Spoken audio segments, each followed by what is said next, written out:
हाँ तो देखिए पहला वाक्य हमारा कंप्लीट हो गया था। दूसरा लिखेंगे खा खाकर कुछ पाएगा नहीं, न खाकर बनेगा अहंकारी। सम खा तभी होगा संभावी, खुलेगी सांकल बंद द्वार की। इसको स्टार्टिंग के और एंड के लिख के डेसेस लगा लो बीच में और नंबर 2 डाल लो। ऊपर डेट और पार्ट का नाम सब कुछ लिखेंगे। हाँ शब्दार्थ लिखिए इसके।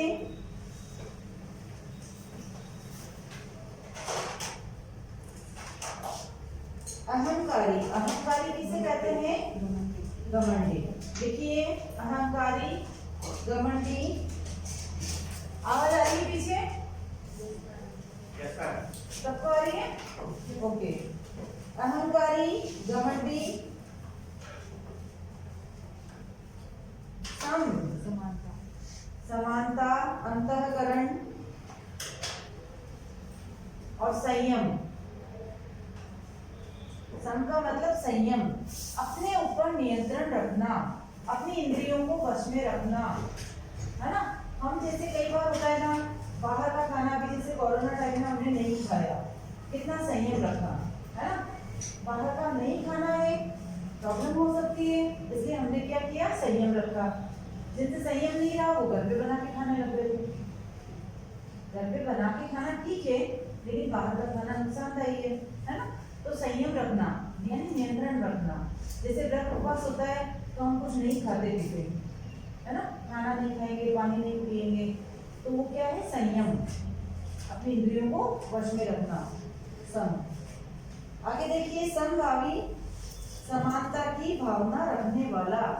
सम यानी समानता, संयम भी होता है, और भाव या भावी यानी भाव रखने वाला। समभावी समानता की भावना रखने वाला। सांकल कुंडी, ठीक है। चलिए इसका भावार्थ लिखिए।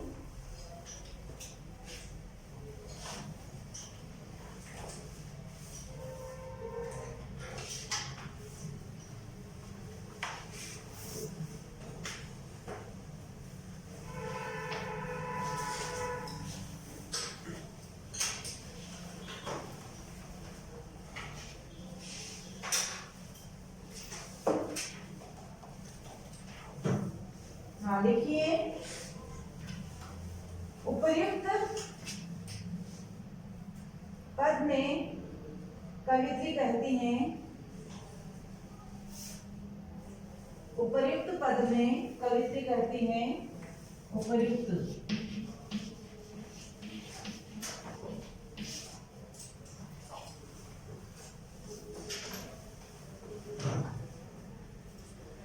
हे मनुष्य, हे मनुष्य, तू सांसारिक भोगों में, तू सांसारिक भोगों में लीन मत हो। तू सांसारिक भोगों में लीन मत हो।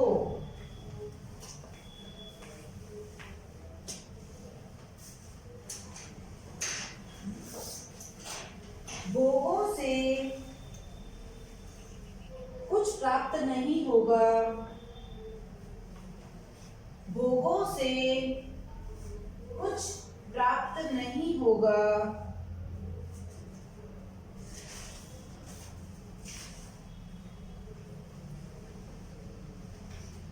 न ही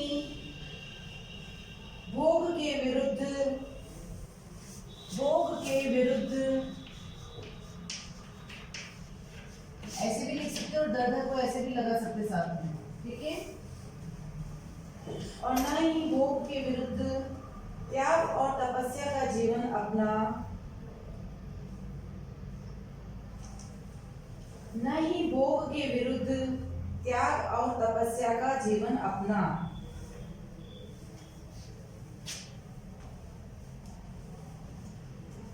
इससे मन में अहंकार उत्पन्न होगा। इससे मन में अहंकार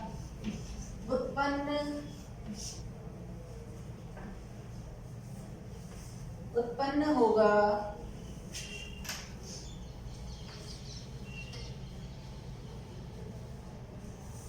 देखिए अहंकार कैसे उत्पन्न होता है? जब हम कुछ श्रेष्ठ कार्य कर लेते हैं, जैसे आप विद्यार्थी हैं, आप लोग पढ़ाई में अगर जो अव्वल चल रहे हैं तो उनके मन में क्या होता है? अहंकार, है ना? अहंकार अपने आप जन्म ले लेता है। तो हमें क्या ध्यान रखना है? कवित्री क्या कहना चाहती है कि तू कुछ भी ऐसे त्याग तपस्या ऐसा कोई जीवन में अपना मत, ऐसे कोई नियम मत अपना। अगर तू ये नियम अपनाएगा तो क्या होगा? तेरे मन में अहंकार उत्पन्न होगा। कहते हैं ना, अरे मैंने तो इतनी तपस्या की है ना, मैं इतना त्याग कर सकती हूँ, मैं व्रत उपवास करती हूँ, भगवान की आराधना करती हूँ। ये सब दिखावा नहीं करना है, क्योंकि कवित्री बाह्य आडंबरों की का विरोध करती थी, है ना? समझ में आया इतना? चलिए आगे लिखिए। इससे मन में अहंकार उत्पन्न होगा, हो गया? हाँ, आगे लिखिए। तू भोग और त्याग के मध्य जी, तू भोग और त्याग के मध्य जी, मध्य जी यानी जीना, जीवित रहना। देखो कवित्री त्याग और भोग के मध्य जीने के लिए कैसे कह रही है? हमें दिखावा कुछ नहीं करना है। जरूरी नहीं है कि आपको ईश्वर की भक्ति करनी है तो उसके लिए बिल्कुल आपको पूरे भगवाधारी होना पड़ेगा, या बैठकर कहीं सड़क पर तुम्हें नमाज पढ़नी होगी, है ना? या किसी मंदिर में जाकर तुम्हें राम नाम की माला जपनी होगी, या तिलक छापा करना होगा। ऐसा कोई बाह्य आडंबर मत कर। तू अपना जीवन भी जी, जो हमारे सांसारिक कर्तव्य हैं उनकी पूर्ति भी करनी है हमें, और ईश्वर की भी आराधना करनी है। तो दोनों के मध्य का जीवन जी, है ना? क्या कहना चाहती है कवित्री? कि तू भोग और त्याग दोनों के बीच का जीवन जी। ना तो त्याग के लिए ये नहीं करना है कि पूरे परिवार को छोड़ दिया, घर बार सब छोड़कर हिमालय पर जाकर बैठ गए, ऐसा भी नहीं करना है। और ऐसा भी नहीं करना है कि परिवार के साथ तो रह रहे हैं लेकिन उनकी जिम्मेदारियों का एहसास नहीं है, हमें उनकी जिम्मेदारियां पूरी नहीं कर रहे हैं, है ना? तो ऐसा भी नहीं करना है। दोनों के मध्य का जीवन जीना है। दोनों के मध्य का जीवन क्या होगा? जो परिवार की जिम्मेदारियां हैं वो भी हमें पूरी करनी है, समाज के प्रति जो कर्तव्य हैं उन्हें भी हमें निभाना है, प्लस देश के लिए भी हमें कुछ करना है। उसके बाद हमें प्रभु की आराधना भी करनी है। तो अपने पूरे दिन भर के जो समय विभाग चक्र है उसमें से आप थोड़ा सा समय निश्चित कीजिए, सच्चे मन से बैठकर आराधना कीजिए, दिन दुखियों की सेवा कीजिए, और इस प्रकार आप दोनों के मध्य का जीवन जी सकते हैं। ठीक है, आगे लिखिए। इंद्रियों पर उचित संयम रख। इंद्रियों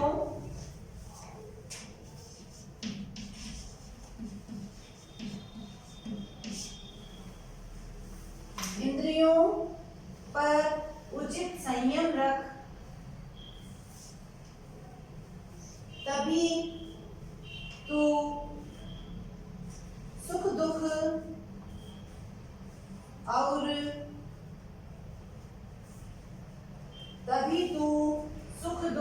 और भोग त्याग के बीच समान भाव से रहना सीखेगा। समान भाव से रहना सीखेगा। इसी सम मनोदशा में प्रभु प्राप्ति के इसी सम मनोदशा यानी समानता की भावना। समानता की कैसे होगी? हमें ना तो हमें बिल्कुल जीवन जीना छोड़ देना है और ना हमें त्याग तपस्या में लग जाना है। ठीक है, इसी सम मनोदशा में प्रभु प्राप्ति के बंद द्वार खुलेंगे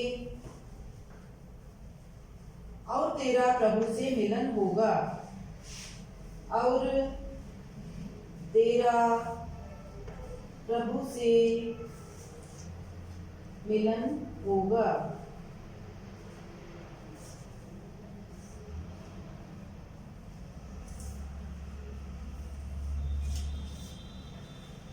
यहाँ पर खा खा कर कुछ क्यों नहीं प्राप्त होता? ये क्या है खा खा कर? कौन बताएगा?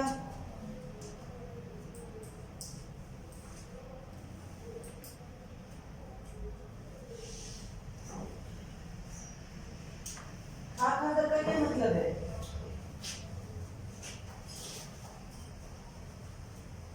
देखो, सांसारिक जीवन में रहते हुए हमें अपना जीवन तो जीना ही है। खा खा कर क्या होगा?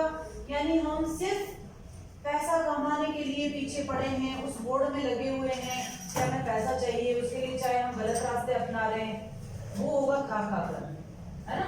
खा खा कर का मतलब है अनावश्यक कार्य जो हमारे जीवन के लिए उत्तम नहीं है, सही नहीं है ना? सद्मार्ग पर चलना है, गलत रास्ते को नहीं अपनाना है ना? बुराइयों को नहीं अपनाना है, और ये खा खा कर होगा। सिर्फ स्वार्थ में लिप्त नहीं रहना है, परोपकार की भावना भी रखनी है। परोपकार का मतलब क्या होता है? दूसरों की भलाई के कार्य करना, दूसरों का उपकार करना, है ना? चलिए अब बताइए, सम खाने का क्या आशय है? सम खाने का क्या आशय है? सम खाना यानी नहीं, हाँ हाँ बोलो। समानता की भावना। किसने समानता रखनी है हमें?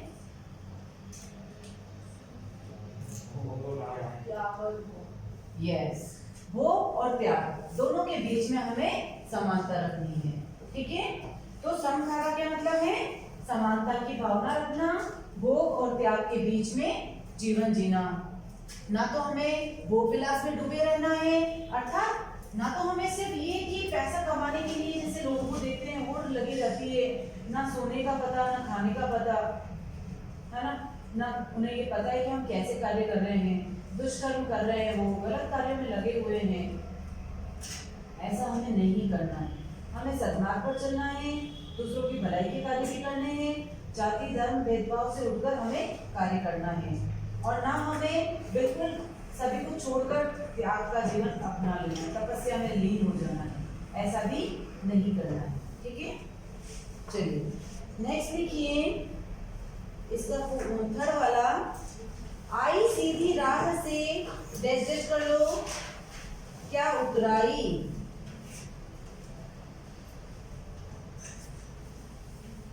आई सीधी राह से गई न सीधी राह, सुषुम सेतु पर खड़ी थी, बीत गया दिन आहर, जेब टटोली ओढ़ी न पाई, माझी को दू क्या उतराई। डैश डैश करके लिख लो इसको। हाँ देखिए, शब्दार्थ लिखिए इसके। सुषुम सेतु, सुषुम्ना नाड़ी के मध्य, सुषुम सेतु सुषुम्ना नाड़ी के मध्य, ईड़ा और पिंगला नामक जो नाड़ियां होती हैं उनके बीच में स्थित होती है ये। ठीक है, दूसरा देखिए माझी, माझी का अर्थ है नाविक, माझी का अर्थ है नाविक, यानी किसी भी नदी या झील जो भी है उसको पार उतारने वाला, इस किनारे से दूसरे किनारे तक ले जाने वाला। ये किनारा कौन सा है? हमारा मनुष्य जीवन। और मृत्यु के बाद हम जहां जाएंगे, या अपने पूरे जीवन की शुरुआत बचपन से लेकर अंत तक होती है ना? चलिए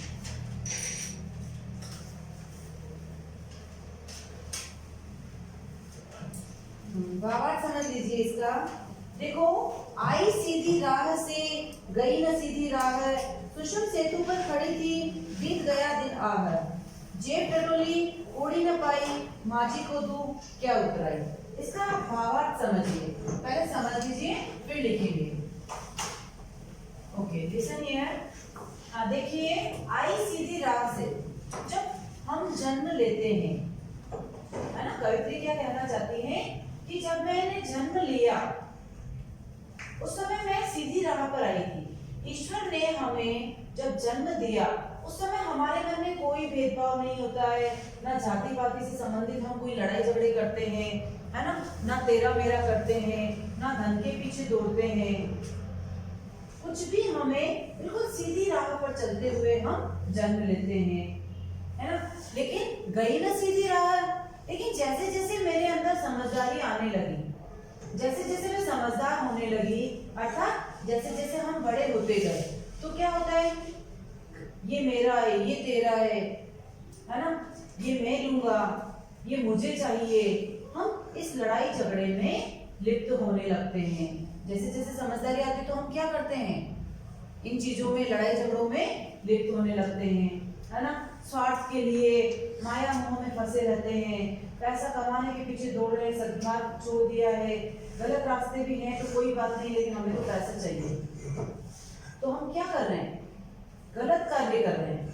हमें सुकून भरी जिंदगी जीनी है, हमें अच्छा जीवन, सुखद जीवन जीना है, उसके लिए हमें इतना मिल जाए कि दोनों समय का खाना हो जाए, रहने के लिए ठीक ठाक घर हो, उस घर में लिमिटेड जो हमारी जरूरत की, आवश्यकताओं की जो पूर्ति करे ऐसे साधन हो, आने जाने के लिए छोटी सी गाड़ी हो हमारे पास, इतना काफी है ना। जरूरी नहीं है बहुत ज्यादा है, तो वो नहीं कह रहे आपको कि दूसरों को बांट दो जिनके पास नहीं है, सारा मत दो, लेकिन यदि हम एक एक व्यक्ति की भी जिम्मेदारी लेंगे कि नहीं चलो ये बहुत गरीब है, इसकी एक की जिम्मेदारी मैं लेती हूँ, एक की श्रेयांश ले लेगा, एक की आंचल ले लेगी, एक की कोई और ले लेगा, तो क्या होगा, ऐसे हम, जैसे मान लीजिए क्लास में आपने देख लिया कि कोई एक बच्चा है, वो बहुत वीक है।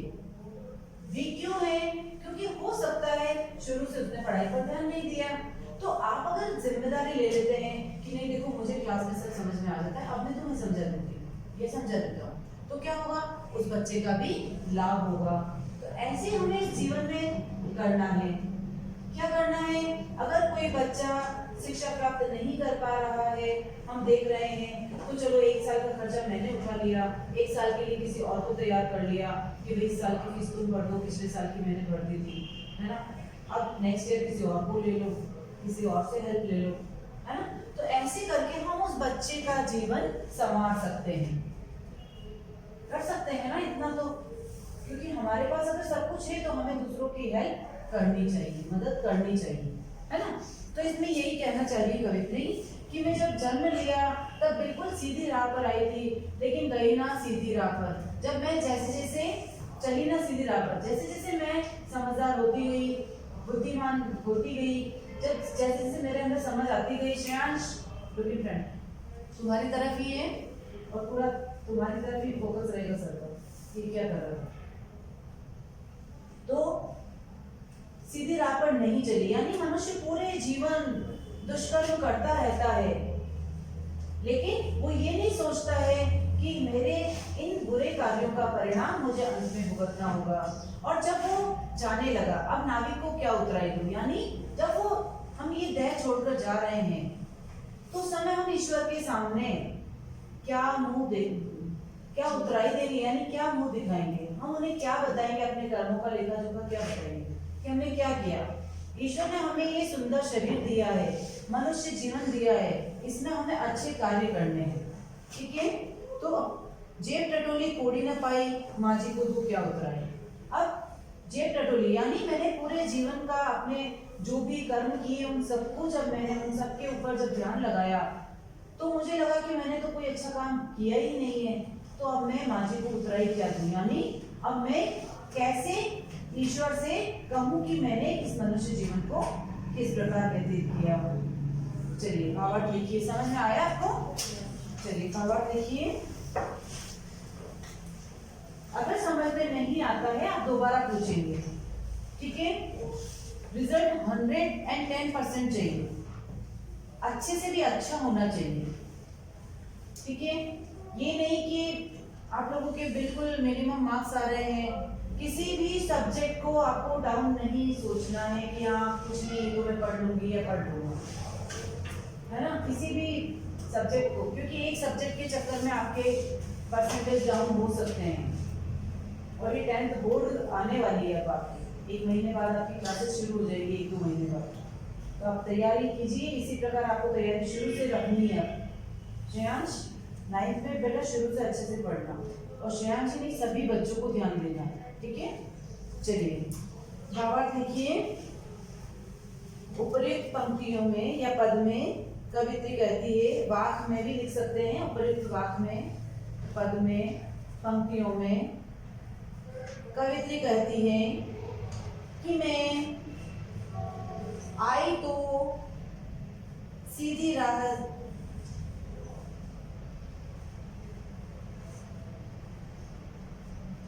कि मैं आई तो सीधी राह पर चल पड़ी उल्टी राह पर, चल पड़ी उल्टी राह पर,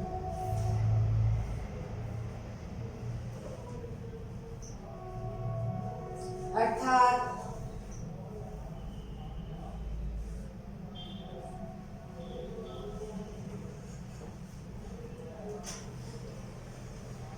कवित्री परमात्मा प्राप्ति के पथ पर, अर्थात कवियत्री, कवयित्री लिखना है ना, कवयित्री, यह पे मात्रा आएगी छोटी की। 9th क्लास अभी 12:50 पे मेल होगा। ओके लिखिए।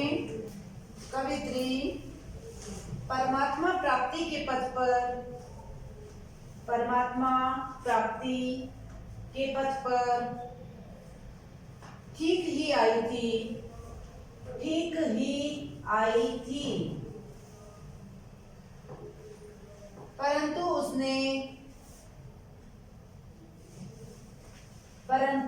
उसने गलती से हठ योग का मार्ग पकड़ लिया,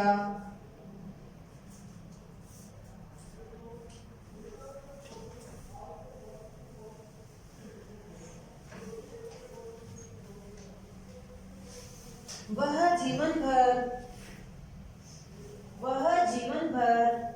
सुषुम्ना नाड़ी को साधने का, सुषुम्ना नाड़ी को साधने का प्रयास करती रही,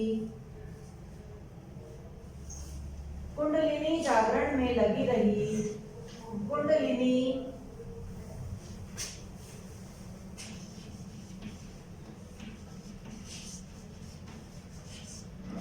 कुंडलिनी जागरण में लगी रही,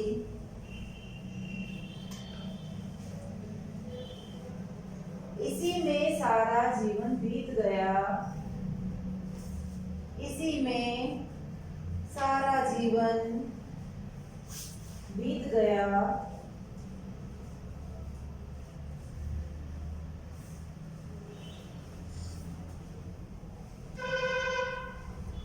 उसे दुख है कि अंत में जब उसने अपनी जेब टटोली तो उसमें कुछ भी न था। इसको एक उदाहरण से समझाऊंगी मैं, एक बार कंप्लीट लिख लो पहले। उसमें कुछ भी न था, सारा जीवन व्यर्थ हो गया, सारा जीवन व्यर्थ हो गया,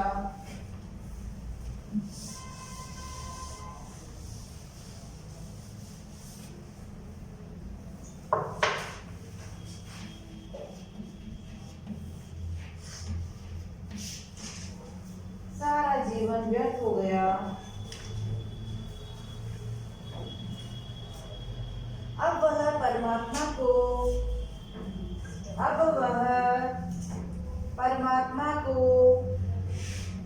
जवाब देने योग्य भी नहीं रही। उतराई के नाम पर उसके पास कुछ भी शेष नहीं रहा। कुछ भी शेष नहीं है या रहा। लिखो, उतराई के नाम पर उसके पास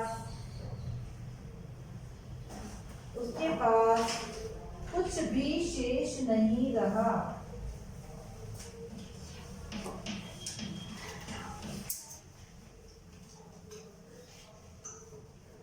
शेष नहीं रहा। हाँ, देखिए इसको हम एक एग्जांपल से समझ सकते हैं।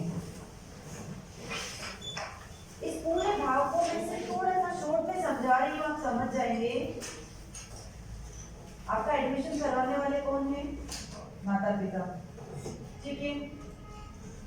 अब आपका जैसे जीवन शुरू हो गया यहाँ से, 1 साल ले लीजिए आपसे अपना जो सेशन है, एक सेशन इसी को ले लीजिए, ठीक है। अभी तो चलिए हम स्कूल नहीं चल पा रहे थे, लेकिन आप मान के चलिए कि आप रेगुलर स्कूल आ रहे हैं। आपका एडमिशन अच्छे स्कूल में करवा दिया पेरेंट्स ने, क्या सोच के करवाया कि आप लोग अच्छा पढ़ेंगे और अपने जीवन को अच्छा सा बनाएंगे।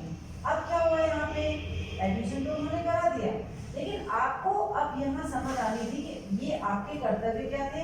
पूरे साल भर आपको मेहनत करनी थी, पढ़ाई करनी थी, आपने नहीं किया। अंत में जब परीक्षा देने का समय आया, आपको कुछ नहीं आ रहा है या कुछ आप लिख रहे हैं, परीक्षा परिणाम जब आया तो क्या मिला आपके पास? कुछ नहीं, है ना। परीक्षा परिणाम डाउन रहा। यानी यही हमारा मनुष्य जीवन है।